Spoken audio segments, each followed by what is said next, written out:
Zdravo svima! Sigurna sam da veliki broj vas baca stari hleb. Ne radite to. Stari hleb usušite, izblendajte i napravite hljebne mrvice.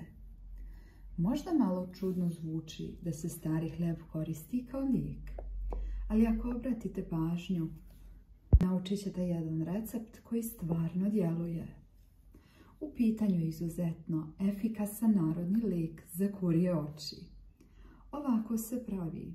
Možete koristiti obični stari hleb ili hljebne mrvice.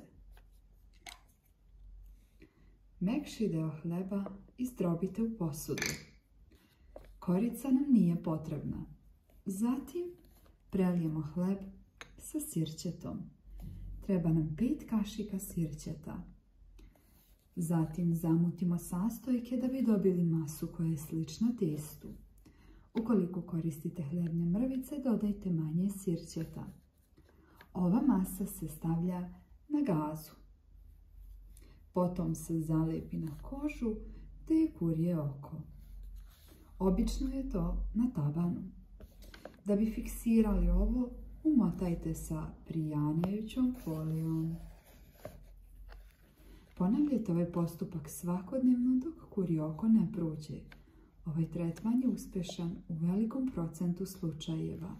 Najbolje je to što neprijatan bol prolazi i ponovo može da se hoda bez bolova. Najlakši način da podržite naš rad jeste da lajkujete ovaj video. Kliknite na dugme prati, zatim na zvonce i na kraju potvrdite zvonce. Ovo za nas znači mnogo. Hvala vam na podršci.